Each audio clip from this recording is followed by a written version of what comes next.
Kadang-kadang dinding rumah sakit itu lebih merekam orang yang khusyuk berdoa dibandingkan dinding-dinding masjid. Kenapa? Karena yang di rumah sakit itu sedang diuji oleh Allah. Dan terkadang yang di masjid itu sedang mendapatkan kenikmatan. Kelapangan itu terkadang menjadikan kita lupa dengan Allah. Tetapi kesempitan terkadang menjadikan kita justru mengingat Allah. لبيك اللهم لبيك لبيك لا شريك لك لبيك لبيك الحمد والنعمة لك والملك لا شريك لك.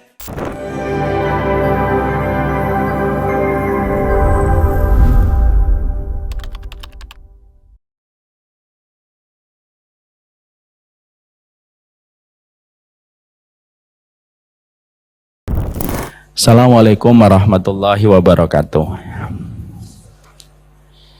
Innal hamdalillah wassalatu wassalamu ala Rasulillah wa ala alihi wa sahbihi wa man tabi'ahum bi ihsan ila yaumil qiyamah. Kepada keluarga kajian Rabu malam yang saya cintai karena Allah, dan semoga setiap perjumpaan dan pertemuan kita pada setiap Rabu malam membawa keberkahan dan keselamatan di dalam kehidupan kita.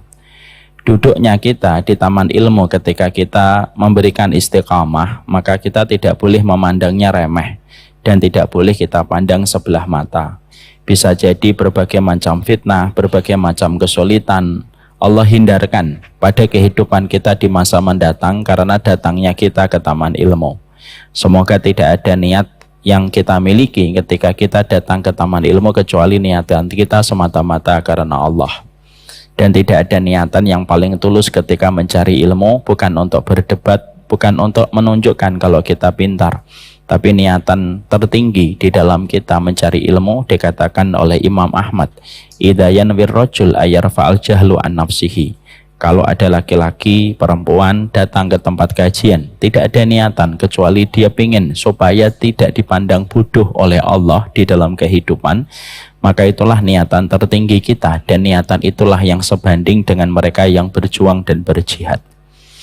Inilah yang kita hadirkan. Semoga kita melihat kajian kita itu bukan hanya merupakan perkara yang biasa, tapi kajian kita itu anugerah yang besar, karena tidak setiap orang digerakkan hatinya oleh Allah datang ke tempat kajian. Banyak orang pintar Pak di dalam ilmu duniawi, tetapi tidak diberikan semangat di dalam mempelajari ilmu akhirat. Banyak orang mampu mencapai PhD, tapi ternyata dia tidak sama sekali bersemangat untuk datang menimba persoalan-persoalan syariat. Karena sesungguhnya tidak ada yang membuat kita bisa duduk dan berkumpul di taman ilmu kecuali karena Allah semata. Semoga Allah senantiasa jaga niatan hati kita. Semoga setiap ilmu yang kita peroleh tidak pernah menjadikan kita mudah untuk mencela, mudah untuk menyesatkan, mudah untuk menuduh orang. Dan semoga setiap ilmu yang kita peroleh semakin menjadikan kita bersabar ketika mendapatkan kesulitan, bersyukur ketika mendapatkan kemudahan, dan mampu memberikan jalan ketakwaan, baik ketika kita berada di tengah keramaian ataupun ketika kita berada di tengah kesendirian kita. Ada perkataan bagus dari seorang Imam Ibnu Qayyim, inna lillahi darajatun fil jannah la tunalu illa bisabri indal bala wasyukr indal raha. Sesungguhnya, kata Imam Ibnu Qayyim, sesungguhnya di surga itu ada derajat dan tingkatan-tingkatan yang beragam, dan semua tingkatan di surga itu tidak akan pernah diperoleh kecuali dengan 3 perkara. Sabar ketika kita mendapatkan ujian, syukur ketika mendapatkan kelapangan, dan bertakwa bukan hanya di tengah keramaian, tapi kita bertakwa pula ketika kita berada di tempat kesepian. Inilah yang menjadikan kita senantiasa berdoa, semoga Allah memberikan keikhlasan hati kita, dan semoga kita mampu memberikan kesyukuran dan kesabaran dalam setiap lika-liku perjalanan kehidupan kita. Amin insyaallah. Kita pada kesempatan hari ini akan melanjutkan materi pada surat Al-Maidah ayat yang ke-83. Rabbana amanna faktubna ma'asyahidin. Kita mempelajari tentang perkara apa yang menggagalkan kita untuk melazimi hidayah yang sudah Allah berikan pada perjalanan hidup kita. Kita tentunya paham Tidak ada perkara yang paling mahal Allah hadirkan pada kehidupan kita kecuali ketika kita mendapatkan keimanan, ketika kita mendapatkan ketakwaan yang merupakan bagian dari hidayah. Dan kita tentunya harus mengerti apa saja perkara yang bisa merenggut hidayah pada perjalanan kehidupan kita, karena sesungguhnya orang yang paling telanjang itu bukan mereka yang tidak memiliki pakaian. Orang yang paling telanjang itu adalah orang yang Allah berikan kepadanya pakaian iman, Allah berikan kepadanya pakaian takwa, tetapi dia melepaskan satu persatu pakaian ketakwaan, pakaian keimanan yang sudah Allah berikan kepadanya. Maka itu adalah bentuk ketelanjangan yang paling nista dan paling tercela pada kehidupan manusia. Inilah yang menjadikan kita pada kesempatan malam ini kita akan menyempurnakan kajian kita. Setelah kemarin kita membahas 2 poin penting. Apa sih yang menjadikan kita ketika sudah mendapatkan pakaian ketakwaan, pakaian keimanan, lalu pakaian itu terlepas dari kehidupan kita? Yang pertama, disebabkan karena kesombongan pada ketaatan dan kesombongan pada ibadah yang kita lakukan di dalam kita menghambakan diri kepada Allah. Jangan sombong, dan sombong itu merupakan penyakit buruk yang bisa menimpa kepada siapapun. Bisa menimpa kepada murid, bisa menimpa kepada jamaah, dan bisa menimpa kepada guru dan kepada seorang ulama. Ulama ketika mereka sudah terjangkiti dengan kesombongan, biasanya matinya dibiarkan oleh Allah dalam kondisi tragis. Ada ulama yang murtad, ada ulama yang tidak istiqomah berjalan di atas kebenaran, ada ulama yang terkadang omongannya di waktu dulu dan omongannya hari ini kontradiktif dengan apa yang dulu dia sampaikan. Semua itu memberi arti kepada kita bahwasanya tidak istiqomahnya seorang manusia siapapun itu biasanya karena ada kesombongan pada pencapaian yang mereka miliki, gampang merendahkan orang, gampang mengecilkan kedudukan dan peran orang lain. Kesombongan itulah yang merusak semua selendang hidayah yang Allah berikan pada kehidupan kita. Ini sudah kita bahas. Yang kedua yaitu adalah cinta kepada dunia. Dan tadi kemarin kita sudah membahas perbedaan antara cinta dunia dan kekayaan. Dan kita sudah membahas apa bedanya dan apa utamanya, mana yang lebih utama, miskin yang sabar atau kaya yang bersyukur. Sekarang mari kita bahas yang ketiga.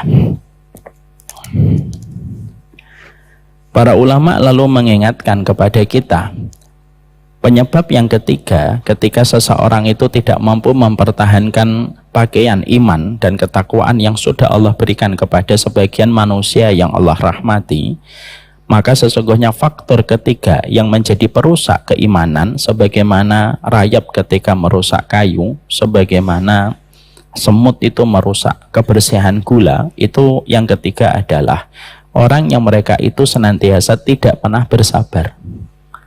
Ketika mereka pada kehidupan hidayah dan kehidupan iman yang mereka peroleh, lalu mereka mendapatkan ujian demi ujian yang Allah hadirkan pada kehidupan mereka setelah mendapatkan kebenaran. Tidak sabarnya manusia ketika mereka mendapatkan kesulitan di balik satu konsekuensi ketika manusia itu beriman, ketika manusia bertakwa, dan ketika manusia berusaha untuk mengevaluasi dan mulai bertobat pada kesalahan pada perjalanan hidupnya, lalu orang itu tidak mampu mempertahankan konsistensinya, itu disebabkan karena dia tidak sabar ketika mendapatkan ujian, lalu dia tidak kuat ketika menghadapi guncangan, dan itulah yang menjadikan dia melepaskan kembali hidayah yang sudah Allah berikan di dalam kehidupannya. Disinilah para ulama lalu menerangkan kepada kita poin-poin penting. Poin yang pertama yang kita harus mengerti adalah bahwasanya setiap keimanan yang Allah berikan pada kehidupan kita itu berbanding lurus pada setiap ujian yang harus kita rasakan. Karena kita mendapati pada surat Al-Ankabut ayat yang kedua, ahasiban nas ayutraku ayyaqulu amanna wa hum la yuftanun. Apakah manusia itu menyangka ketika mereka mengatakan beriman lalu mereka ditinggalkan tanpa mereka mendapatkan ujian? Maka surat Al-Ankabut ayat yang kedua ini merupakan jawaban jelas. Siapapun yang ingin memperbaiki hidupnya, siapapun yang ingin mengevaluasi, Maka setiap evaluasi yang dilakukan manusia kapanpun dia berada, di zaman manapun dia ada, maka sesungguhnya kalau sudah berusaha untuk memperbaiki kehidupan, sudah mulai mencocokkan dengan keinginan Allah dibandingkan keinginan nafsu kita, maka yang pertama itu pasti akan kita rasakan ujian demi ujian yang Allah kirimkan untuk menguji kita. Pada batas mana kesabaran kita dan kejujuran kita pada ujian itu, dan mana kedustaan kita pada setiap apa yang kita sampaikan ketika beriman kepada Allah. Ini yang pertama. Bisakah setiap keimanan itu dipisahkan dalam kesulitan? Oh, tidak bisa. Karena itu perkara yang selalu berkaitan dan tidak pernah terpisahkan. Bapak ketika mulai mencoba menerapkan kehidupan sehat, pasti banyak ujiannya.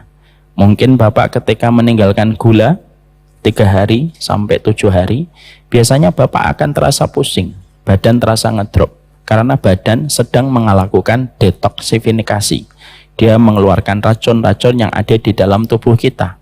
Metabolisme tubuh yang biasanya mengambil gula untuk memberi energi pada tubuh kita, maka tubuh itu metabolismenya langsung berubah. Dia mengambil lemak untuk memberi energi pada kehidupan tubuh kita.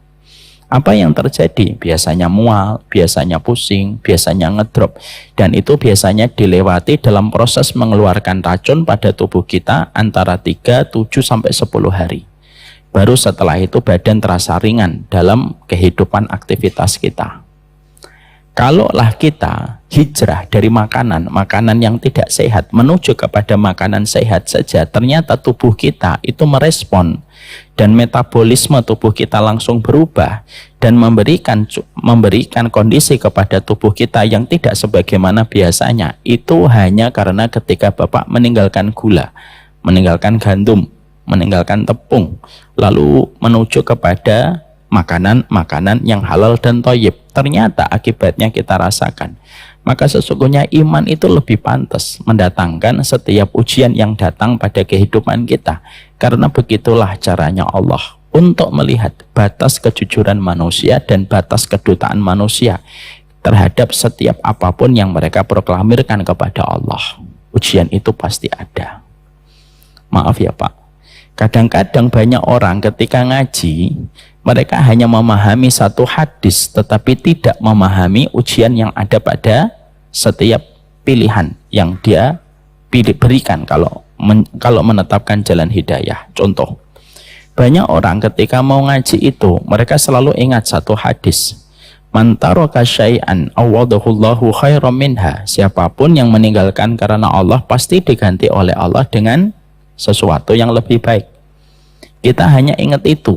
Seakan-akan kalau kita meninggalkan riba, kita mulai memperbaiki diri kita, meninggalkan zina, meninggalkan lingkungan yang rusak, maka langsung digantinya itu cepat. Dan langsung mendapatkan gantinya itu secara instan berdasarkan hadis tadi. Padahal hadis tadi tidak ada satupun kedustaan dan kebohongan dari yang disabdakan Nabi. Tapi ingat, kata para ulama, prosesnya untuk mendapatkan pengganti dari Allah itu tidak ada yang instan. Dan sesungguhnya begitulah cara kerjanya Allah ketika menetapkan pola perjalanan kehidupan manusia yang beriman.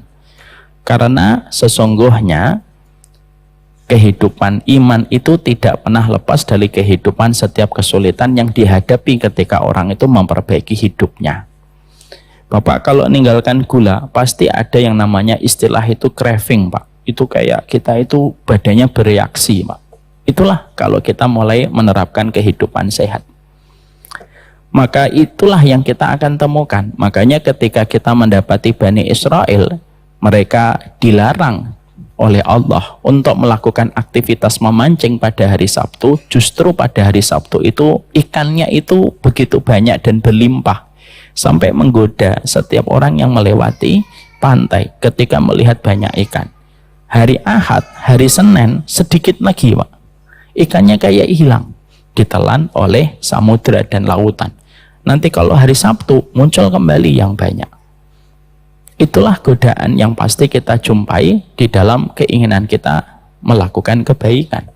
Makanya sering kita dengarkan ada orang nikah, Biasanya kalau sudah menetapkan pilihan, ada aja godaan yang datang. Dan terkadang ketika orang akan meninggalkan riba, godaannya juga pasti datang. Tiba-tiba mendapatkan tawaran yang menggiurkan, tiba-tiba mendapatkan pinjaman yang sangat lunak yang ditawarkan kepada kita, yang sebelumnya pinjaman selunak itu tidak pernah kita dapatkan. Maka itu semuanya merupakan bagian dari godaan yang Allah berikan kepada kita pada setiap perjalanan di dalam menetapkan pilihan ketika kita memilih jalan takwa. Jadi ujian itu tidak pernah bisa pisah. Kesulitannya itu pasti ada. Makanya akhirnya ujian itu akan kita dapatkan dalam 3 perkara. Yang pertama, ujian itu pada harta, ketika kita mengevaluasi pada kebaikan jalan hidup kita, ketika sudah mulai hijrah dan ketika sudah mulai bertaubat, mendapatkan hidayah. Ujian pertama itu dari harta. Harta itu dikurangi, harta itu volumenya dikurangi, harta itu kuantitasnya juga tidak sama dengan kuantitas dulu ketika kita masih melakukan kemaksiatan. Yang kedua, Allah akan berikan ujian pada badan kita. Entah tiba-tiba mendapatkan satu penyakit yang tidak pernah dia dapatkan sebelumnya. Dan yang ketiga, ujian itu datang pada keluarganya. Jadi inilah 3 perkara yang pasti akan ditemukan manusia ketika mereka menetapkan perjalanan hidayah. Di mana hidayah itu tidak akan melepaskan kita dari ujian dalam 3 perkara ini. Sya'am aba, kita mau suka, kita mau tidak suka, maka itulah ketetapan dari Allah dan Allah sudah beritakan. Supaya kita jangan sampai merasa tidak tahu, Allah beritakan itu di dalam surat Al-Ankabut ayat yang kedua. Ahasiban nas ayutraku ayyaqulu amanna wa hum la yuftanun. Itu yang kita harus paham. Yang kedua, Pak, apa yang kita pahami ketika manusia itu diberikan ujian oleh Allah. Yang kedua, kita harus selalu ingat betul hikmahnya apa Allah itu memberikan kepada kita kesulitan demi kesulitan. Ketika kita telah menetapkan jalan hidayah pada perjalanan hidup kita. Ada yang mulai dari umur 35, ada yang mulai dari angka 37, ada yang mulai di angka 40 tahun. Maka sesungguhnya ketika kita menetapkan jalan hidayah yang sudah Allah berikan kepada kita, semenjak Bapak mengikuti kajian, semenjak Bapak mengetahui sunnah, setelah Bapak mengetahui tauhid dan mengetahui akidah, maka sesungguhnya kita harus paham hikmahnya apa sih Allah itu memberikan kepada kita setiap ujian yang Allah hadirkan pada kehidupan ini setelah kita itu menetapkan kebenaran itu menjadi imam dalam kehidupan kita. Memahami hikmah setiap kesulitan itu yang akan bisa menjadikan seseorang lebih bersabar kalau tiba-tiba Allah memberikan kepadanya kesulitan. Apa itu hikmahnya? Poin yang kedua ini disampaikan oleh seorang ulama di dalam kitabnya Syifa'ul Alil fi Masailil Qada'i wal Qadar. Salah satu perkara baik pada kehidupan itu mengambil pelajaran dan mengambil hikmah ketika Allah itu memberikan ujian pada kehidupan kita. Apa itu yang kita dapatkan hikmahnya? Yang pertama, Pak, setiap kita mengkoreksi kehidupan kita dan meninggalkan dosa dan meninggalkan kemaksiatan, Allah itu hadirkan ujian karena itu merupakan bentuk dari keadilan Allah. Setiap kesalahan itu harus mendapatkan teguran.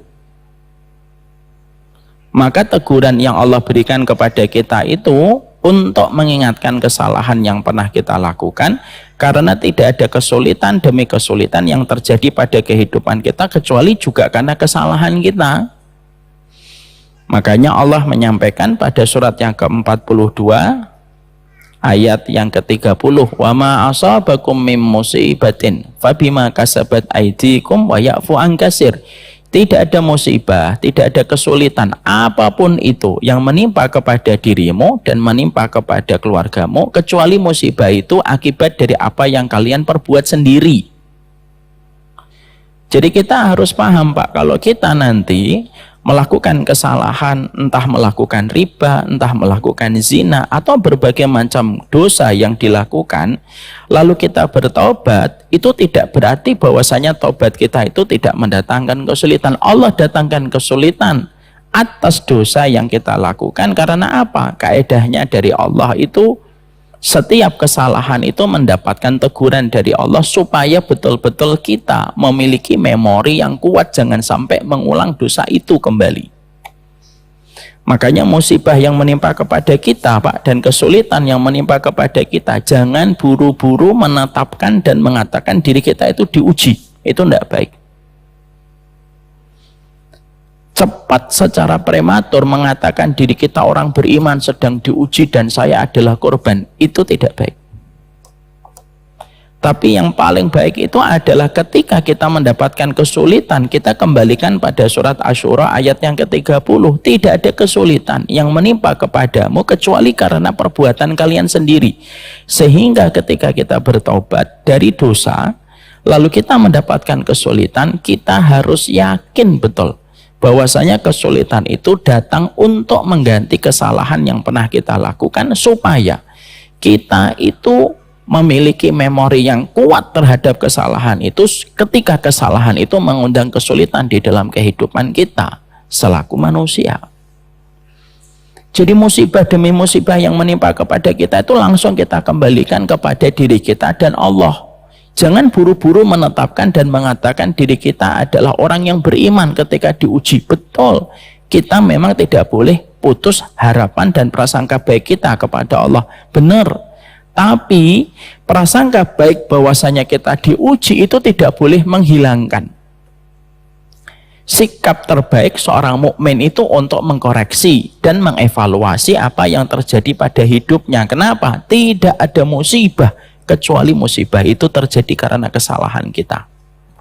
Jangan sampai, Pak, kualitas kita memaknai hidup itu kalah dengan kualitas kantor ketika melewati berbagai macam kondisi. Kantor itu kalau tiba-tiba ditutup tahun 2024 dan mereka mendapatkan kerugian, kantor itu tidak akan mengatakan ya sudahlah ini ujian. Enggak. Kantor itu pasti akan mengadakan meeting secara mendadak, secara darurat. Lalu di dalam meeting itu mereka nanti akan dibebankan dengan pertanyaan, kenapa kita menutup tahun 2024 mengalami kerugian sampai 1 miliar?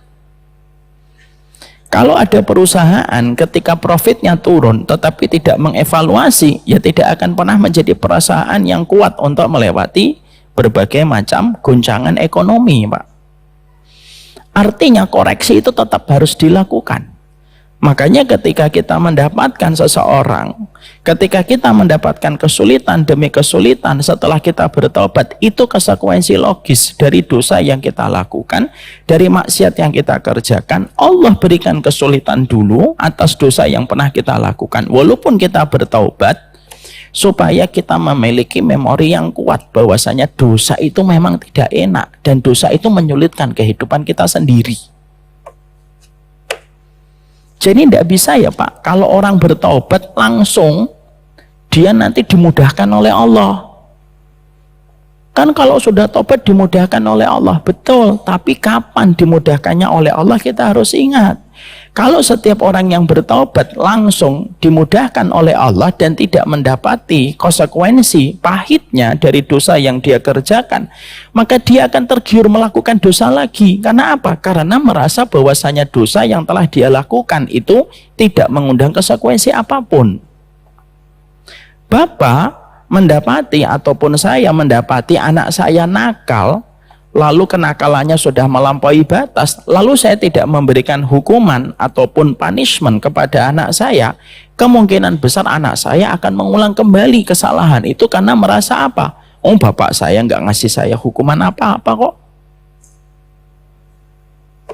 Tapi ketika anak kita kasih punishment, kita kasih hukuman yang sifatnya mendidik mereka, lalu mereka harus disiplin misalkan untuk menebus kesalahannya.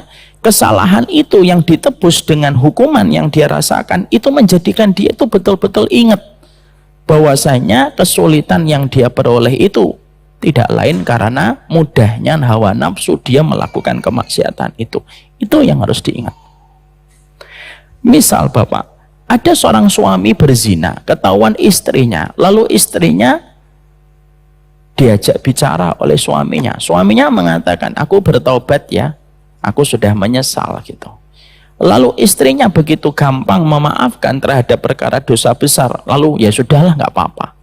Kemungkinan suaminya akan berzina itu lebih besar lagi. Karena apa? Merasa bahwasanya istrinya bisa menerima kesalahan dia. Tapi ketika sang istri mencoba memberikan syarat kepada suaminya bahwasanya kalau kamu betul-betul bertobat, Mas, ganti handphone kamu. Kalau kamu betul-betul bertobat, kamu tidak boleh melakukan ini dan melakukan itu. Dan akhirnya sang suami menepati janjinya untuk disiplin ketika dia ingin menebus kesalahannya. Maka ketika dia tergoda dengan dosa kembali di masa mendatang, maka dia itu akan berpikir gitu, wah dulu saya ketika zina ketahuan betapa beratnya saya meminta maaf kepada istri saya, dan saya tidak mau itu terulang kembali. Ketika dia ingat betapa beratnya kesulitan yang dia rasakan ketika dulu mendapatkan dosa itu pernah dilakukan olehnya. Itulah hikmahnya yang pertama. Jadi tidak bisa dikatakan bahwasanya orang bertobat itu langsung dimudahkan oleh Allah. Bapak ingat kisah nyata dari seorang sahabat yang bernama Ka'ab bin Malik. Ka'ab bin Malik ini merupakan seorang sahabat yang tertinggal dalam perang Tabuk. Tertinggal dalam perang Tabuk. Padahal beliau tidak punya track record meninggalkan peperangan bersama Nabi. Bahkan dalam perang Tabuk, sampai beliau itu ketika mempersiapkan peperangan Tabuk itu, beliau mempersiapkan 2 tunggangan. Saking beliau itu tidak ingin ketinggalan. Qadarullah ketika akhirnya pasukan itu berjalan, persiapan dari Ka'ab bin Malik itu semakin santai. Karena Ka'ab bin Malik ini termasuk seorang sahabat yang agak menunda-nunda segala sesuatu yang baik. Akhirnya tertinggal. Dan ketika tertinggal itu sampai akhirnya balik, maka beliau termasuk orang yang tidak mengikuti perang Tabuk, Pak. Maaf ya Pak, dalam kehidupan sirahnya Nabi, kalau ada orang tidak mengikuti perang, cuma 2. Dia punya udzur, atau yang kedua, dia pasti orang munafik. Maka ketika Nabi sudah jauh gitu, dan Ka'ab bin Malik menyadari kalau dirinya tidak bisa menyusul Nabi, pada saat itulah dadanya itu sesak. Karena dia tahu yang tertinggal di Madinah cuma 2, orang yang punya udzur atau orang munafik.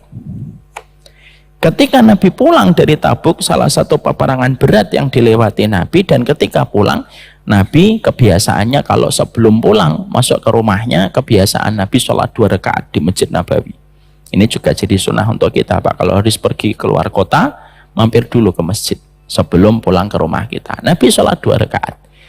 Ketika Nabi sholat 2 rakaat di Masjid Nabawi, satu persatu orang-orang munafik itu datang kepada Nabi dan menyatakan udzur kenapa mereka tidak mengikuti peperangan. Dan Nabi langsung memaafkan satu persatu mereka. Dan Nabi berkata, urusan hati mereka aku kembalikan kepada Allah. Ka'ab bin Malik bersama dengan 2 sahabat yang lainnya, mereka tahu bahwasanya berbohong itu mudah bagi mereka, tapi mereka juga mengimani kebohongan mereka itu tidak bisa dilakukan di hadapan Nabi, karena pasti Allah akan menjelaskan hakikat hati mereka kepada Nabi. Maka Ka'ab bin Malik ketika akhirnya berjumpa dengan Nabi, Nabi bermuka masam, Pak. Nabi bermuka masam. Lalu Nabi berkata kepada Ka'ab bin Malik, kamu kenapa kok nggak ikut perang Tabuk? Maka saat itu Ka'ab bin Malik mengatakan, ya Nabi, saya bisa membuat kisah dan bisa membuat alasan bohong untuk berdusta kepadamu ya Rasulullah. Tapi aku tahu tidak mungkin aku berdusta kepadamu.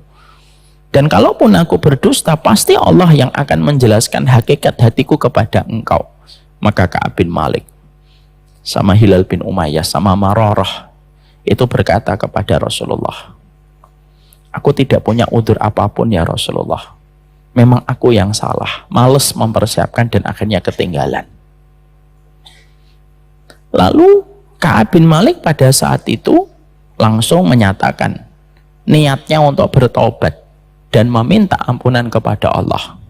Perhatikan, Nabi itu membedakan antara orang munafik yang datang sebelum Ka'ab bin Malik dan membedakan perlakuannya kepada Ka'ab bin Malik.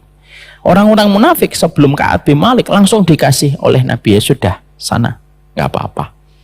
Kadang-kadang orang munafik itu kalau mereka melakukan kejahatan itu tidak langsung diberikan hukuman oleh Allah. Kenapa orang munafik kalau melakukan kemaksiatan tidak langsung dihukum oleh Allah? Imam Ibnu Katsir berkata karena Allah ingin melipat gandakan hukuman kepadanya nanti di akhirat. Masya Allah, na'udzubillah min dzalik. Beda dengan Ka'ab bin Malik. Ka'ab bin Malik ketika menyatakan taubat pada saat itu apa yang keluar dari kalimat Nabi? Yang keluar dari kalimat Nabi itu hukuman berat, Pak. Ya sudah. Kalau memang kamu tidak punya udzur dan kamu meminta ampunan dan kamu jujur dalam imanmu, maka kita boikot selama 40 hari. Kami dan para sahabat tidak berinteraksi kepada dirimu. Coba, Pak. Padahal beliau jujur menyatakan orang munafik sebelum Ka'ab bin Malik justru enggak mendapatkan hukuman, Pak. Justru yang mendapatkan hukuman itu 3 orang, Ka'ab bin Malik, Hilal bin Umayyah, dan kemudian Mararah. Dan itu diboikot, Pak, selama 40 hari. Itu namanya hajar di dalam Islam. Bukan hajar ya, Pak, hajar. Dihajar dia selama 40 hari. Dan 2 sahabat yang lainnya ini karena agak mulai sepuh, ya mungkin kayak Pak Haiban gitu ya, agak sepuh. Jadi terasa sekali sedihnya. Buat pantun atau tidak itu enggak tahu, enggak ada insya Allah. Beda dengan Ka'ab bin Malik, Pak. Ka'ab bin Malik tetap dia datang ke masjid, tetap ke pasar. 2 sahabat itu enggak kuat, Pak. Sedih mereka, enggak ke pasar. Kecuali hanya datang ke masjid, di jalan enggak ada satupun yang menyapa. Tidak ada satupun yang menyapa. Tolhah itu merupakan keponakannya Ka'ab bin Malik pun tidak menyapa. Antum bisa bayangin, Pak. Saya datang ke Masjid Al-Falah, lalu Pak Haiban tidak nyapa saya. Mending buat pantun, nyapa aja enggak. Kan rasanya enggak enak. Dan itu terjadi 40 hari. Setelah 40 hari saat itu Ka'ab bin Malik betul-betul menyangka hukumannya sudah selesai. Ternyata datang seorang sahabat dan menyampaikan kepadanya, ndak, hukumannya ditambah. Kamu harus menjauh dari istrimu. Masya Allah. Istrimu tidak diperkenankan untuk berinteraksi kepada dirimu. Lihat kejujuran dari Ka'ab bin Malik. Ka'ab bin Malik tanya, saya ceraikan atau saya hanya menjauh, atau dia yang menjauh dari diriku? Maka sahabat yang membawa pesan dari Nabi mengatakan, enggak, tidak perlu diceraikan. Kamu menjauh. Dan kamu tidak boleh berinteraksi, ngobrol, ngomong dengan istrimu. Masya Allah, Pak, tidak boleh ngomong sama istri. Itu namanya bukan pusing 7 keliling, Pak. Itu pusing 24 keliling. Gitu. Maka akhirnya ditambah sampai 10 hari, Pak. Ketika sampai dunia itu terasa sempit sekali. Oleh Ka'ab bin Malik, barulah pada saat itu turun kabar pengampunan dari Allah. Ketika Allah menyampaikan tobatnya Ka'ab bin Malik bersama dengan sahabat yang 2, itu betul-betul diterima oleh Allah. Saking senangnya Ka'ab bin Malik saat itu langsung menjumpai Nabi. Lalu ketika berjumpa Nabi bertanya, apakah kabar pengampunan ini datang darimu ya Rasulullah, ataukah datang dari Allah langsung? Turun langsung dari Allah. Saking senangnya Ka'ab bin Malik, Pak, beliau melepaskan bajunya, lalu diberikan kepada orang yang memberitakan kabar kalau taubatnya itu telah diterima. Padahal dia lupa, dia tidak punya baju saat itu kecuali itu doang. Coba Masya Allah ya sahabat itu, sederhana sekali. Ketika ngerasa lu tidak ada baju, dia tahu, saya nggak punya baju yang lain, dia pinjam baju dari sahabat yang lain. Sehingga akhirnya taubatnya itu diterima sama Allah. Kisah yang kita peroleh dan kisah yang kita dapatkan dari kisahnya Ka'ab bin Malik itu menjelaskan kepada kita kesulitan itu datang pada kehidupan kita disebabkan karena akibat dosa yang kita lakukan. Supaya setiap manusia itu memiliki memori yang kuat pada kesalahan itu, ketika kesalahan itu menyebabkan banyak kesulitan dalam kehidupan orang yang beriman. Makanya Nabi Adam semenjak beliau diturunkan oleh Allah dari surga, tidak sama sekali beliau menyentuh harta yang haram. Dan tidak sama sekali menyentuh makanan yang haram. Karena apa? Karena Nabi Adam merasakan beratnya hukuman yang beliau rasakan. Diturunkan dari surga, dipisahkan dari istrinya selama 200 tahun, baru ditemukan setelah 200 tahun baru berjumpa kembali. Memorinya Nabi Adam tentang kesulitan yang beliau rasakan dibalik satu dosa yang beliau kerjakan itu menjadikan Nabi Adam tidak akan pernah melupakan masa-masa itu. Itulah Pak, kenapa kita itu harus paham. Kenapa orang bertobat itu diuji? Karena apa? Kalau kita tidak paham akarnya, kita itu menyangka, saya sudah tobat kalau malah nggak baik-baik hidup saya. Loh, kamu kalau tobat itu nggak bisa ngatur Allah. Dan kita tidak bisa itu semau yang kita inginkan. Ada orang tobat langsung diberikan kemudahan. Ada. Dan itu kehendaknya Allah, dan Allah tidak pernah diprotes oleh makhluknya. Tapi lazimnya orang kalau bertobat itu pasti akan diberikan berbagai macam kesulitan. Orang Pak kalau ingin meninggalkan, misalkan ada orang dia ingin meninggalkan misalnya rokok. Karena dia batuk-batuk, sesak dadanya, dan ketika malam itu sering tidak bisa nafas dengan normal ketika dia kebanyakan ngerokok, ingatan kepada batuk-batuknya itu yang akan menjadikan dia tidak mau mendekati rokok. Coba kalau orang ngerokok tidak diberikan sakit, ya dia akan terus ngerokok. Jadi begitulah yang kita harus mengerti bahwasanya hikmahnya apa sih ujian ini Allah berikan kepada kita kesulitan supaya ingat dosa itu, kita muhasabah, kita evaluasi dosa itu, dan kalau kita sudah muhasabah, akhirnya kita nanti akan ringan muhasabah kita di hadapan Allah.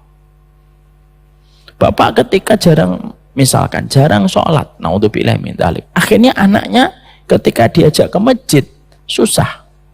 Akhirnya bapak itu tahu, ya Allah, ternyata dulu ketika saya sering meninggalkan sholat itu, sekarang saya mendapati susahnya mengajak anak saya sholat. Sehingga akhirnya itu yang membuatnya itu akan terus mengkoreksi, mengevaluasi di dalam kehidupan. Ketika hikmah pada setiap kesulitan yang Allah berikan kepada kita itu, setiap kita bertobat itu melahirkan hikmah supaya kita tidak gampang mengulang dosa. Jadi kalau ada di antara bapak ninggalin yang haram, sekarang susah kondisinya, ya udah, terima dulu. Itu karena akibat dari perbuatan kita sendiri, supaya kita ingat jangan dosa, karena dosa itu merumitkan dan menyulitkan pada kehidupan kita sendiri. Ya, jadi Allah tidak salahkah kalau memberikan ujian setelah kita bertobat, setelah kita mendapatkan hidayah Allah berikan kepada kita ujian? Allah tidak salah. Yang salah itu ketika kita tidak menangkap pesan. Kenapa Allah menyulitkan kita setelah bertaubat? Ini perlu saya sampaikan ulang. Karena apa? Banyak orang kalau bertaubat itu lupa dan suka banget untuk tidak mau menemui ujian itu. Tidak sedikit ikhwan, tidak sedikit laki-laki Pak yang sedang diuji oleh Allah mendapatkan kesulitan ketika setelah bertaubat datang dan berkata, kenapa ujiannya nggak selesai-selesai Ustadz ya? Tapi yang jelas takaran kesulitan kita itu sepanjang dosa-dosa kita, itu saja. Berarti kalau memang belum selesai, berarti cara kita, berarti dosa kita itu masih ada beberapa bagian yang belum ditebus dengan kesulitan itu. Dan baru ketika sudah ditebus dengan kesulitan, barulah nanti kita akan selesai dari ujian tersebut. Itulah ujian. Kayak penjara Pak. Penjara itu bisa menjadikan orang itu ingat kembali kesalahannya. Dan dia akan mikir 1000 kali ketika dia akan melakukan kesalahan kembali. Saya dulu pernah korupsi, dihukum 10 tahun. Dan tidak mendapatkan remisi dan tidak mendapatkan gerasi. 10 tahun saya kesulitan berjumpa dengan anak saya. Itu kan akhirnya dia mikir Pak. Ketika satu waktu dia mendapatkan kesempatan untuk mendapatkan harta yang haram, dia ingat, 10 tahun saya harus menebusnya di sel dan bui.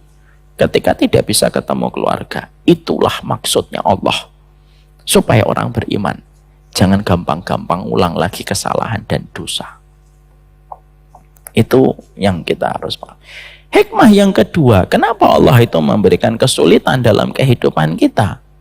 Setelah itu kita mendapatkan kesulitan demi kesulitan terjadi pada kehidupan kita. Yang kedua, hikmahnya itu apa? Karena sesungguhnya setiap musibah dan setiap ujian yang Allah hadirkan kepada kita, Allah itu mencintai orang yang bertaubat. Dan ketika Allah mencintai orang yang bertaubat, maka sesungguhnya Allah sulitkan hidupnya supaya tidak jatuh cinta kepada dunia. Karena biasanya dosa itu selalu ada kaitannya dengan dunia.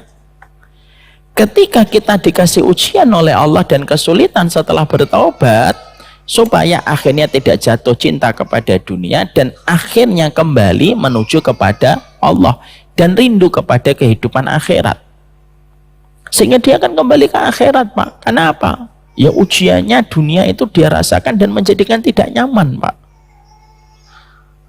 Orang yang bertaubat itu dikasih guncangan oleh Allah supaya dia tidak nyaman dengan pesona dunia. Karena dunia itulah yang menjadikan dia terperosok kepada maksiat.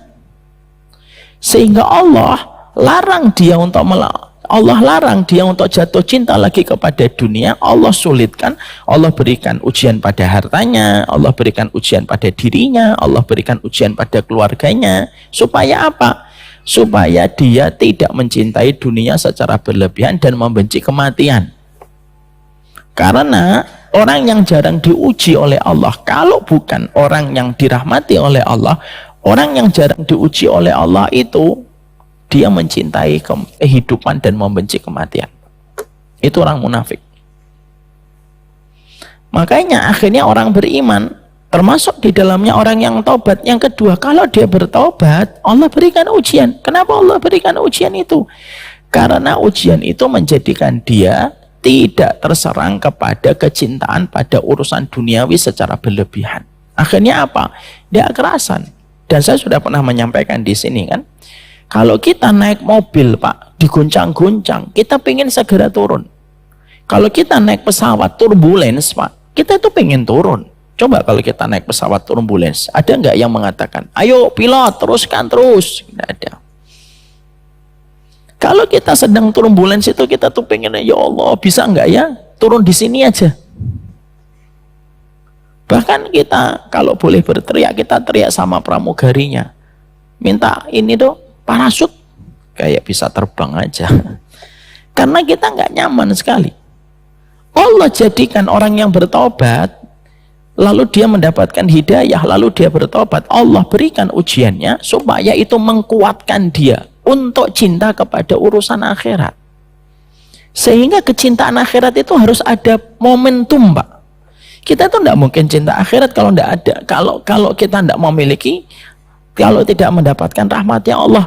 Dan untuk menjadikan kita bisa cinta kepada akhirat, menebal kecondongan kita kepada akhirat, itu perlu momentum. Dan momentum yang Allah hadirkan itu kapan? Biasanya ketika kita diuji. Itu momentum paling tepat untuk mulai merasa hambar dengan dunia dan mulai cinta kepada akhirat. Jadi Allah berikan ujian itu supaya momentum orang itu mencintai kehidupan akhiratnya dan mencintai kehidupan kematiannya, karena dia tahu ya kehidupan dunia ya begini-begini aja. Orang itu kalau ada momentum, Pak, itu biasanya cepat ketika dia ketika dia memperbaiki hidupnya. Momentum itu saat yang tepat, Pak. Contoh, Bapak ketika mau bertobat diundur-undur.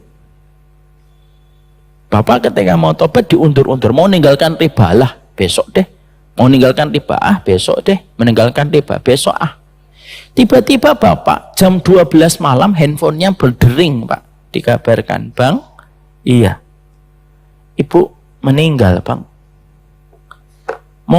Itu momentum, Pak. Biasanya di situ kita langsung madeg gitu. Dan biasanya setelah kita nguburkan orang tua kita, biasanya kita termenung gitu, ya Allah, kapan lagi saya bertobat? Itu namanya momentum. Itu namanya hikmah yang Allah kirimkan untuk kita. Lah Allah itu menghadirkan perjalanan seseorang mendapatkan hidayah, lalu Allah berikan kesulitan, itu momentum supaya dia punya alasan untuk cinta kepada akhiratnya. Lalu dia mulai melepaskan ketergantungan dia pada urusan duniawi. Karena apa? Kalau kita tidak punya momentum, terkadang kita berat untuk mengingat kembali urusan akhirat kita. Yang kedua, hikmah itulah yang Allah hadirkan pada kehidupan ini. Sehingga ketika ujian itu datang, yaitu momentum. Makanya maaf ya, berapa banyak orang yang sakit ketika didiagnosa oleh seorang dokter, itu momentum dia kembali sama Allah. Saya tuh banyak menemukan orang kalau bertaubat, mendapatkan hidayah kembali gitu. Saya tanya, kenapa Pak bertaubat dan hijrah? Jawabannya adalah, iya Ustadz, saya didiagnosa dengan sakit ini dan sakit itu. Itu momentum. Karena apa? Karena musibah yang menjadikan kita dekat kepada Allah itu jauh lebih baik daripada kenikmatan yang membuat kita lupa. Dan saya sering sampaikan di sini kan Pak, kadang-kadang dinding rumah sakit itu lebih merekam orang yang khusyuk berdoa dibandingkan dinding-dinding masjid. Kenapa? Karena yang di rumah sakit itu sedang diuji oleh Allah. Dan terkadang yang di masjid itu sedang mendapatkan kenikmatan. Kelapangan itu terkadang menjadikan kita lupa dengan Allah, tetapi kesempitan terkadang menjadikan kita justru mengingat Allah. Makanya kata Umar, musibah yang mengingatkan aku kepada Allah lebih aku cintai daripada kenikmatan yang membuatku lupa. Walaupun kalimat ini indah, kalau diterapkan tidak semudah yang kita bayangkan. Ya, maka yang kedua, kenapa Allah uji orang yang tobat? Itu momentum supaya akhirnya dia tidak jatuh cinta kepada urusan duniawinya. Itu hikmah yang kedua. Yang ketiga, kata para ulama, kenapa Allah itu memberikan kesulitan terkadang setelah kita bertobat? Ada yang dimudahkan, ada yang disulitkan. Tapi kenapa ada sebagian orang atau sebagian besar orang yang bertobat itu mendapatkan kesulitan setelah dia bertobat sebelum nanti mendapatkan kemudahan? Yang ketiga, untuk membedakan dan mencirikan kita, orang yang beriman, untuk tidak sama dengan orang-orang yang memiliki track record kemaksiatan yang terlalu banyak, ataupun orang munafik. Orang munafik itu kalau mereka melakukan kesalahan, mereka tidak akan pernah ditegur oleh Allah di dunia. Itu orang munafik, Pak. Jadi orang munafik itu banyak salah, banyak maksiatnya, sudah dibiarkan oleh Allah. Itulah yang Allah maksudkan di dalam surat At-Taubah 67. Nasullaha fanasiyahum. Mereka lupa sama Allah, Allah pun lupa sama mereka. Makanya mereka itu, kalau kata orang Jawa, diumyakno, dibiarkan saja, terserah kamu.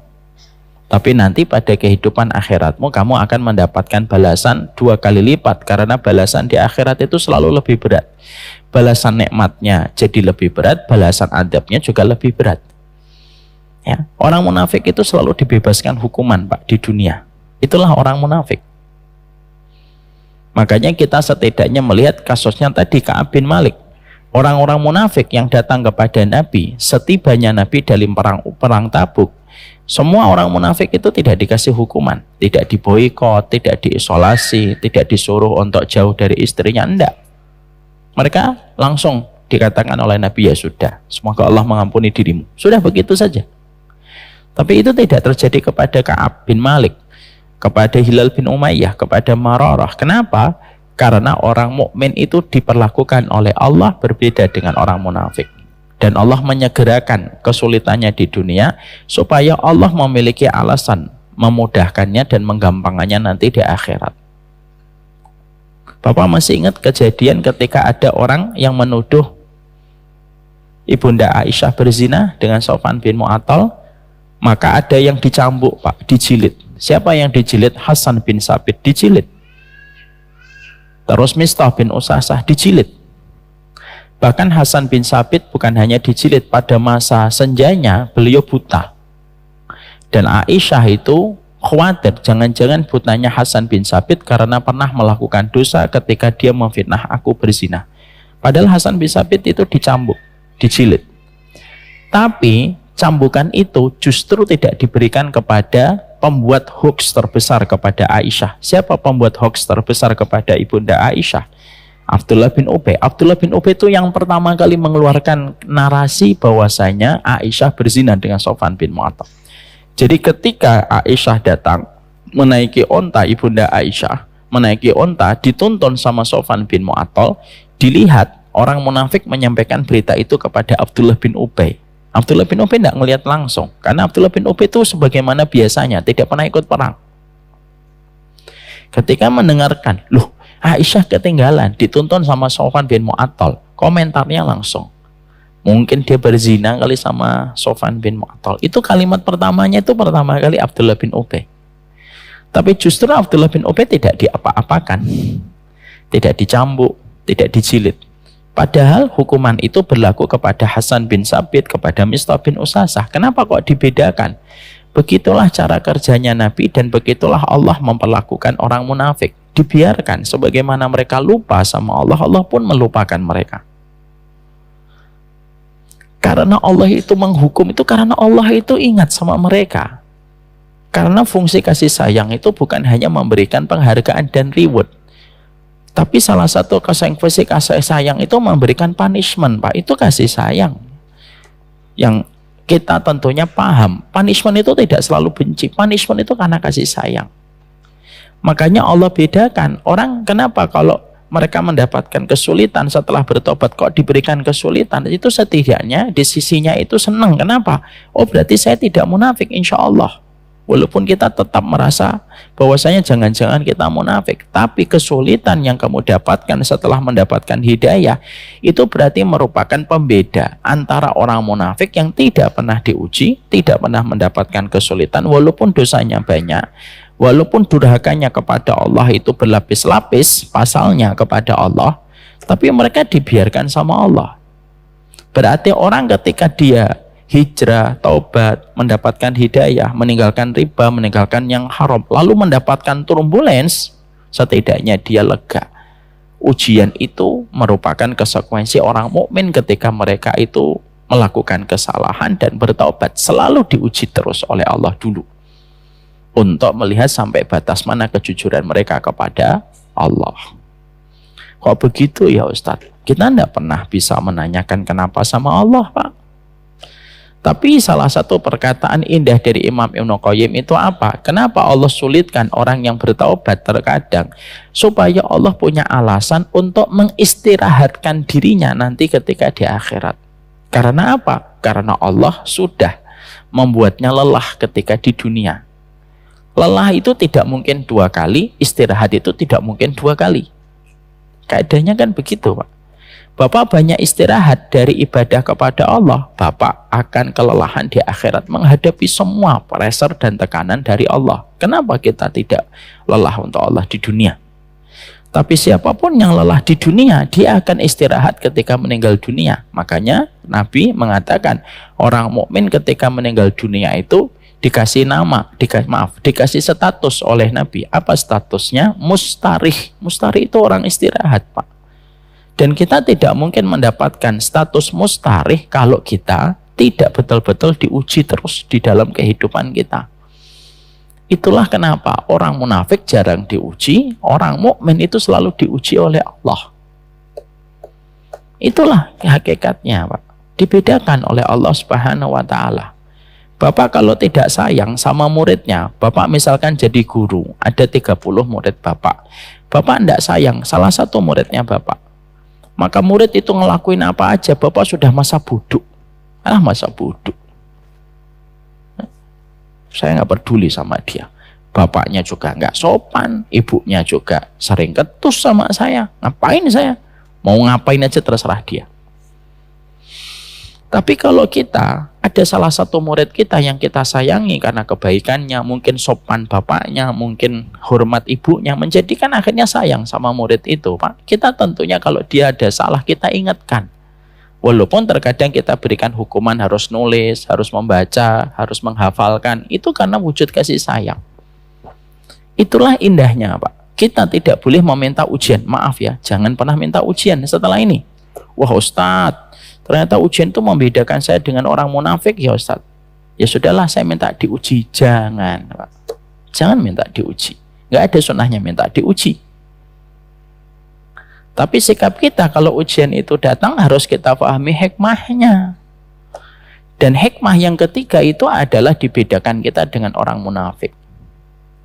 Oke, maaf ya Pak, nanti jangan nanti Bapak kalau ada temannya ngomong saya tuh alhamdulillah hidupnya mudah, wah munafik antum, jangan gitu. Jangan gitu. Anak khawatir. Maka itu yang ketiga yang kita harus mengerti gitu. Allah mampu nggak menjadikan kehidupan kita gampang Pak? Kecil bagi Allah. Kun fayakun jadi. Kata Imam Ibnu Qayyim gampang. Cuma Allah itu tidak mau memudahkan orang mukmin itu hidupnya di dunia. Mudahnya itu di dunia. Itu tidak mau bagi Allah. Allah ingin memudahkan orang beriman itu nanti di akhirat. Itu kaidahnya Allah. Kenapa? Karena nikmatnya kehidupan setelah di akhirat itu tidak bisa dibandingkan dengan nikmatnya kehidupan ketika di dunia Pak. Kok bisa Ustadz? Iya, karena Allah memiliki 100 rahmat. Satu rahmatnya Allah bagikan kepada kita di dunia Pak. Kita bisa merasakan sayang sama istri, anak cinta sama kita, kita rindu dengan pantunnya Pak Haiban. Itu karena rahmat. Yang rindu-rindu, yang enggak gitu. Maka itu satu rahmat Pak. 99 rahmat itu tidak Allah berikan di sini, tapi Allah berikan nanti di akhirat. Dan biasanya balasan terbaik itu selalu diberikan yang terakhir.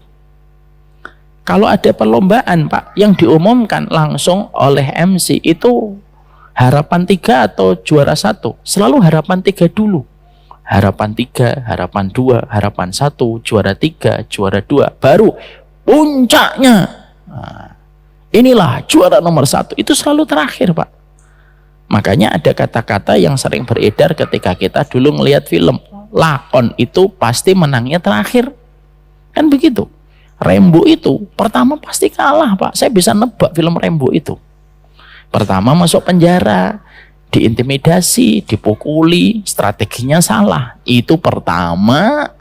Saya apal film Hollywood itu. Tapi selalu lakonnya itu nanti diletakkan menang itu terakhir. Lakon itu terakhir karena penutup itu terbaik. Allah itu sama Pak. Kenapa Allah itu membuat kesulitan bagi orang yang bertaubat? Supaya Allah punya alasan memberikan kenikmatan maksimal pada kehidupan kelak di akhirat. Ketika dia merasakan kemudahan setelah Allah menyulitkannya. Karena sekali lagi kaedahnya, kesulitan tidak mungkin 2 kali, kemudahan tidak mungkin 2 kali. Sebagaimana hadis qudsi yang disampaikan oleh Rasulullah SAW di hadis qudsi itu apa? Wala ajma ala abdi amnaini wala ajma'u wala ujmi'u ala abdi amnaini wala ujmi'u ala abdi khaufaini. Aku tidak mungkin, kata Allah, memberikan kepada kalian keamanan 2 kali dan aku tidak mungkin memberikan kepada kalian ketakutan 2 kali. Kaedahnya selalu begitu. Saya lelah, Bapak lelah, Ibu lelah di dunia, tidak mungkin lelah lagi nanti di akhirat. Itu berarti Allah tidak punya rahmat kalau kita kelelahan itu double-double. Kalau kita lelah di dunia, istirahat di akhirat. Selama lelahnya untuk Allah. Kalau kita takut sama Allah Pak, nggak mau dosa, nggak mau maksiat, walaupun dipandang orang itu dosa biasa, nggak mau saya takut sama Allah. Ketakutan kita berbuah ketenangan dan keamanan ketika kita mati. Kaedahnya begitu. Makanya kenapa orang-orang munafik itu dibiarkan sama Allah walaupun dosanya banyak. Walaupun orang munafik kelihatannya bertaubat dengan lisannya, bukan dengan hatinya, itu pun tidak dikasih oleh Allah hukuman. Akhirnya apa? Dia ngulang-ulang lagi Pak. Bapak tahu, orang yang tidak ikut perang Tabuk, yang kita baca di dalam sejarah, itu orang yang sama Pak. Itu orang-orang yang sama yang ketika dalam perang Uhud di perjalanan mereka belok pulang ke kota Madinah. Sama orangnya, tidak pernah berubah-ubah. Emang ada berapa ratus orang munafik di Madinah Ustadz? Hanya Rasulullah yang tahu dan Hudzaifah ibnul Yaman yang tahu. Hanya 2 orang ini yang paling tahu.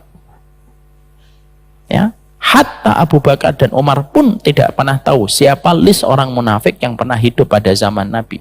Orang munafik kalau hidup zaman Nabi itu tidak main-main Pak munafiknya. Berarti munafik yang betul-betul munafik keyakinan. Munafik yang paling pasalnya berat.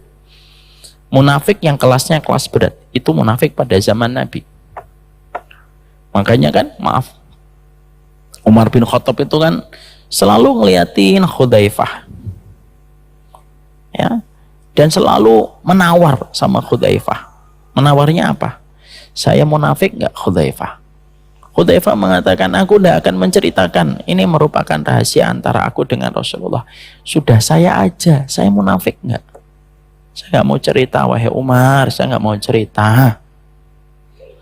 Sampai karena ditekan terus, akhirnya Hudzaifah mengatakan, sekali ini aja ya, untuk kamu saja. Kamu bukan orang munafik. Makanya Umar bin Khattab itu selalu ngelihat Hudzaifah. Kalau ada orang meninggal Pak di kota Madinah sepeninggal Rasulullah, Umar bin Khattab itu kalau ada berita fulan meninggal, maka langsung dia perhatikan kemana arah langkah kakinya Hudzaifah. Oh, Hudzaifah kok malah ninggalin Masjid Nabawi? Nah, dia nggak ikut sholat Pak. Kenapa Umar bin Khattab tidak ikut sholat sama jenazah yang tidak disolati sama Hudzaifah ibnul Yaman? Karena beliau berprasangka tidak sholatnya Hudzaifah itu karena orang itu munafik. Yang pernah diceritakan list namanya kepada Hudzaifah. Makanya kenapa kok berulang-ulang? Ketika perang Uhud mereka motong jalan pulang, menggembosi perjuangan kaum muslimin. Ketika perang Tabuk juga lagi mereka berulah, mereka tidak mau ikut Nabi. Ya karena mereka tidak diberikan kesulitan. Mereka seakan-akan, oh sudah kok, sudah diizinkan Nabi. Sudah Pak. Akhirnya menggampangkan dosa. Nah itulah yang menjadi yang ketiga Pak. Kenapa orang yang beriman kalau mereka itu hijrah itu diuji oleh Allah. Dan banyak yang berguguran. Karena yang ketiga, karena sesungguhnya kita harus paham hikmahnya. Karena sesungguhnya ujian yang datang setelah kita bertaubat, itu merupakan pembeda antara orang-orang beriman dengan orang munafik. Ya, Ustadz, boleh nggak saya merasa munafik? Maka kata para ulama, wajib merasa munafik. Merasa munafik itu mulia, Pak. Itu jauh lebih baik daripada orang yang tidak pernah merasa munafik.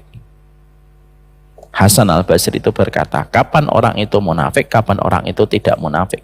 Kalau orang selalu khawatir apakah dirinya munafik, berarti dia beriman. Kalau orang tidak pernah merasa dirinya munafik, nah dia berarti munafik. Ustadz, kok saya diberikan kemudahan, apakah saya munafik? Merasa munafik itu tidak aib.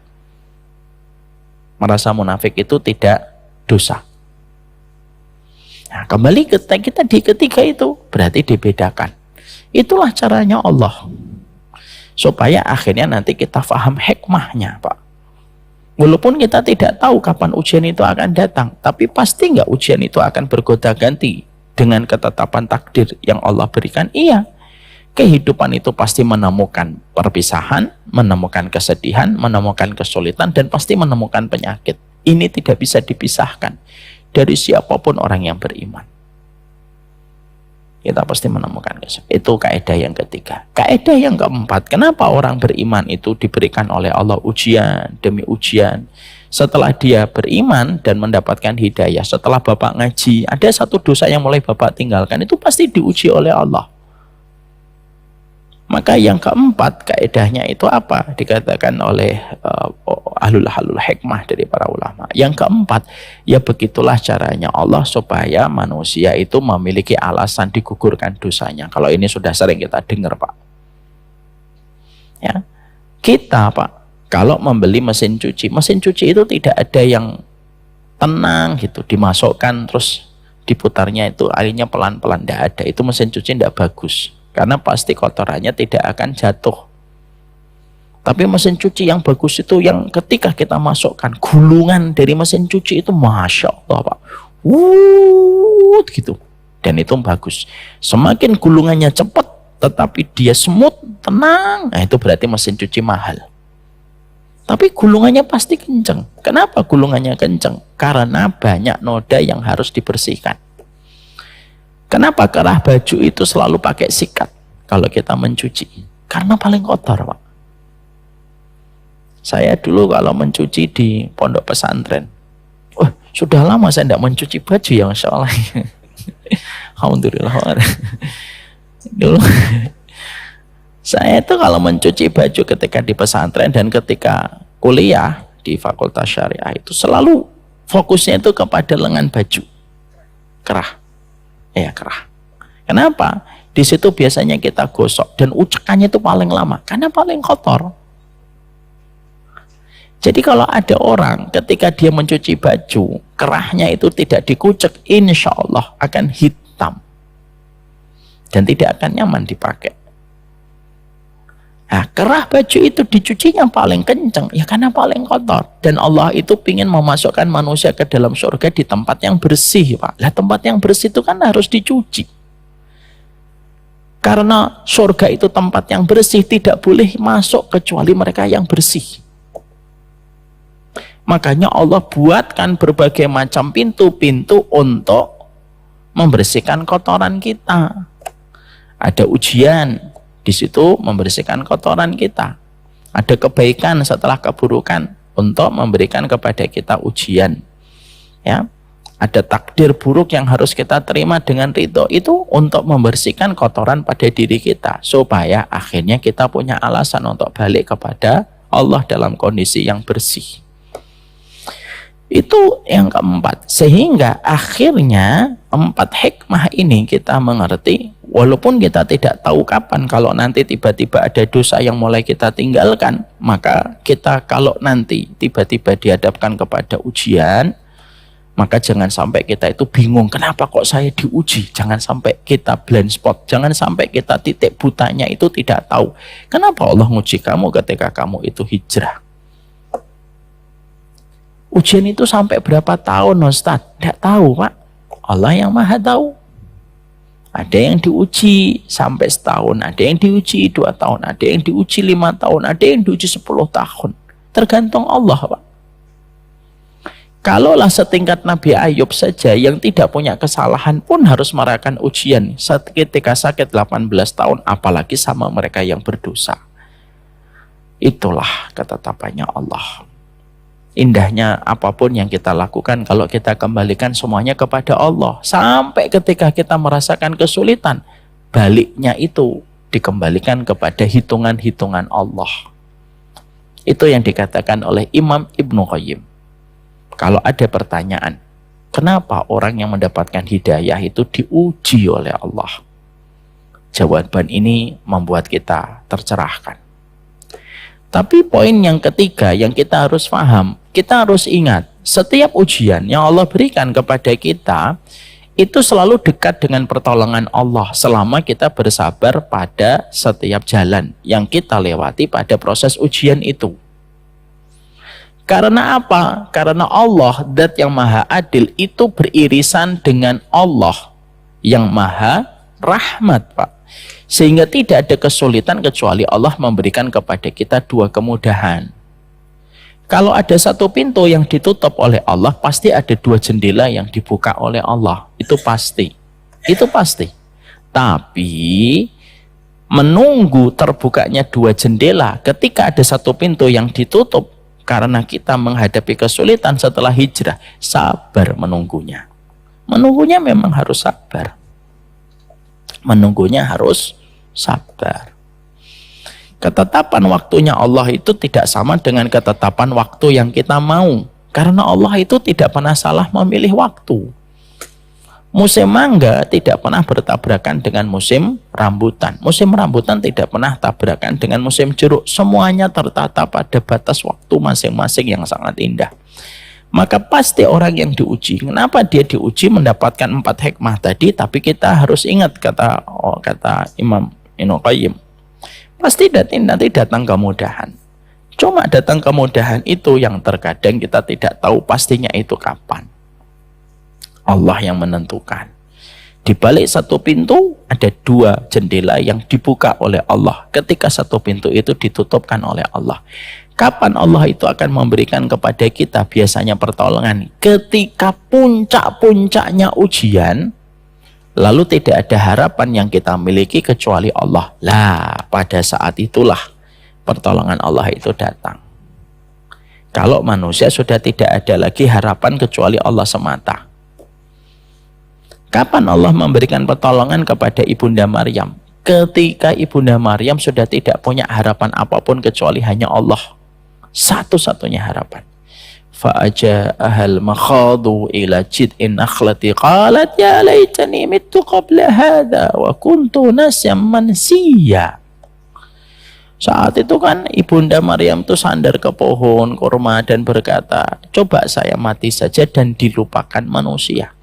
Coba saya mati saja dan dilupakan manusia. Itu puncaknya. Allah yang paling tahu. Setiap hamba, kekuatannya tinggal berapa itu yang paling tahu adalah Allah. Sebagaimana kita tahu, handphone itu tinggal berapa persen dengan melihat indikator baterainya. Dan kita tahu kapan harus ngecas. Oh, tinggal 5%, ini saatnya ngecas nih, nggak bisa diundur lagi. Kalau biasanya handphone Pak masih kelihatan putihnya kayak gini, biasanya kita nggak langsung ngecas. Udahlah nanti aja, ini masih bisa setengah hari. Biasanya begitu kan kita. Apalagi kalau sudah penuh Pak, penuh putih ini penuh, ini biasanya kita nggak akan ngecas.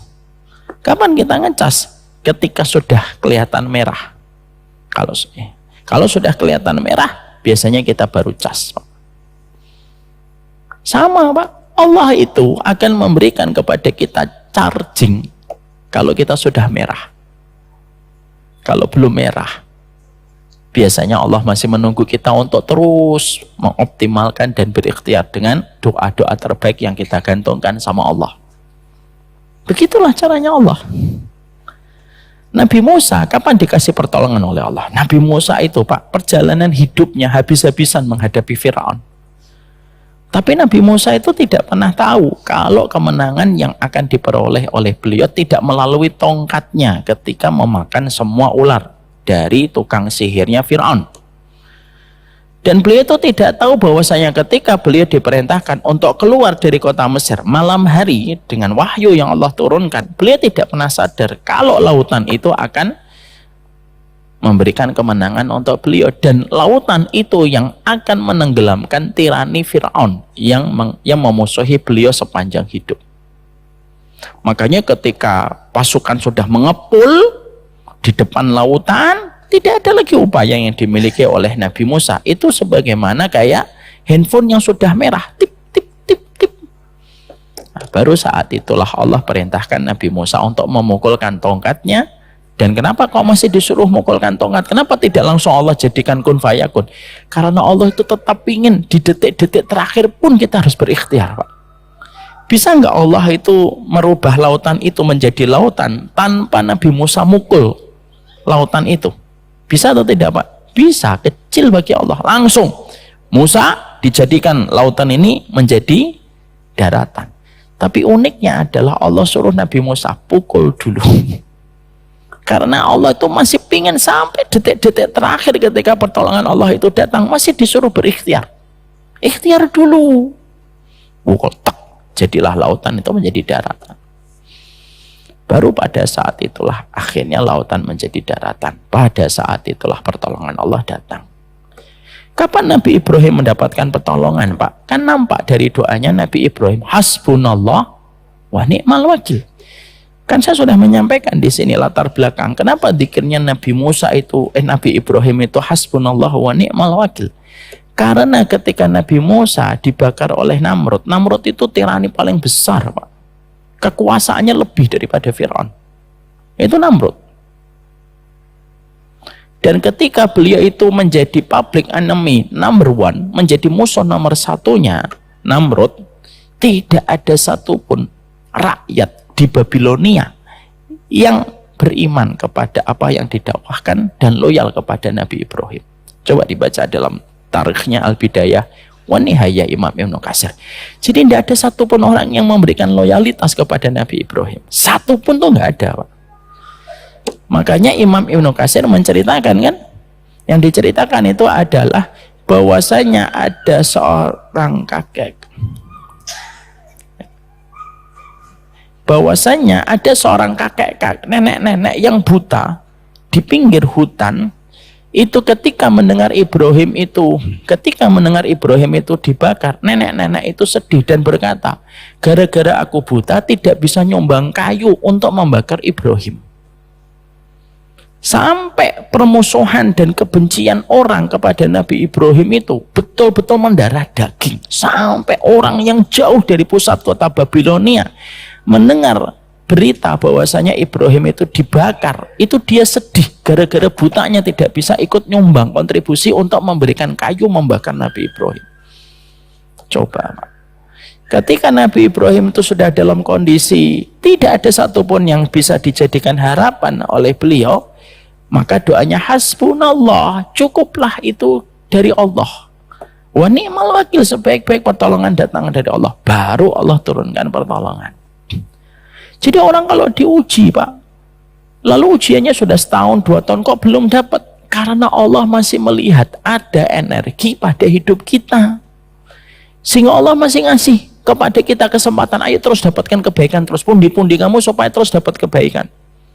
Nanti kalau sudah tek merah, kayak handphone kita sudah merah, yaitu gambar baterainya sudah merah, ditulisi 2%, sudah merah, ketip-ketip, cahayanya sudah mulai meredup, disitulah Allah baru akan memberikan charging pertolongan kepada kita. Ini sama kayak, kurang lebihnya analogi sederhananya kayak kita sama handphone.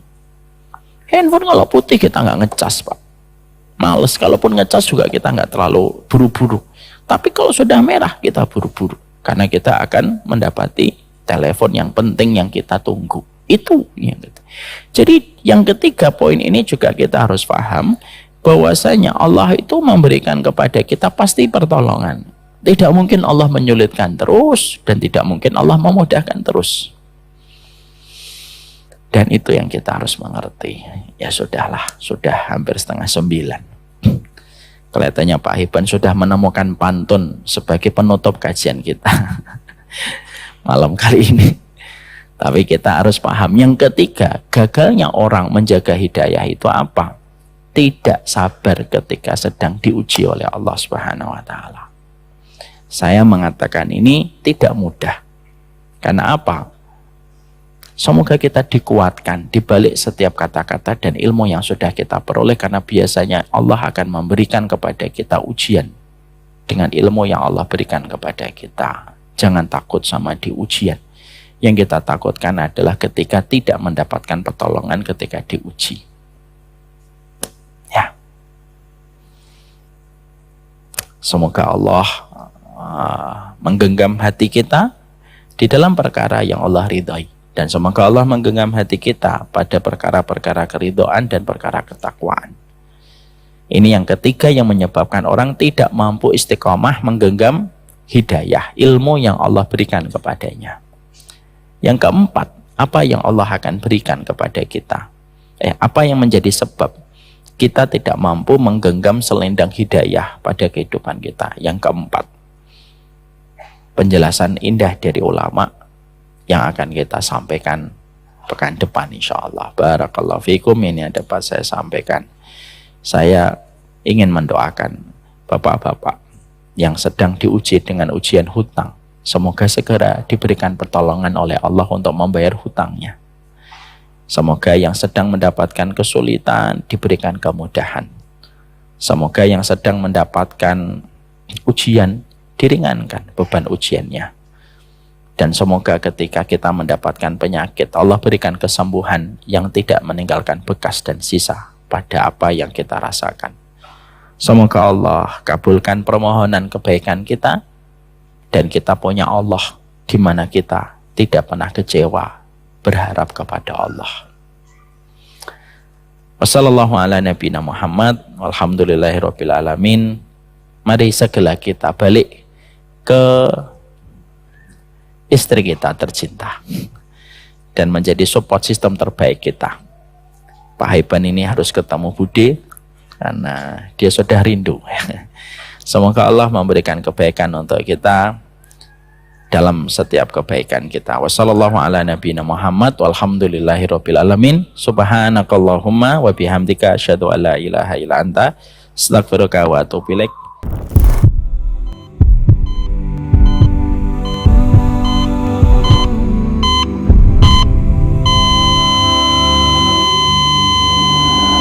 There's a pathway to peace if you want it. But the street is surrounded by thorns. Oh, you'll don't see and smell roses you think you like, but they're only there so you stray from the course. Every chance that I get when I stand in some love, praying for guidance and hoping He opens my heart. Love when the faith filling up, but I know it'll fall. Hope it isn't for long, but I got it, can't stop it, won't slow up, keep walking. We fall down real often. It's all good, keep folding, keep falling down. Yeah, every chance that I get when I stand in some love, praying for guidance and hoping He opens my heart. Love when the faith filling up, but I know it'll fall. Hope it isn't for long.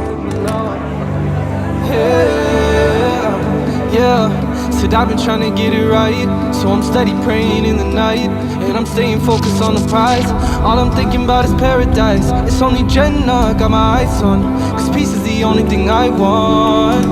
And so I call out, oh Allah, Allahumma anta salam wa minka salam. It's only Jannah, got my eyes on, cause peace is the only thing I want. And so I call out, oh Allah, you are peace, my Lord. On my knees, I'm on my knees for you.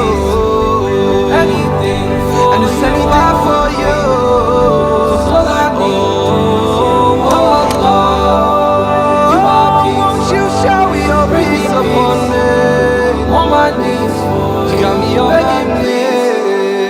Anything for and it's anywhere for you. All I need is you, oh Allah.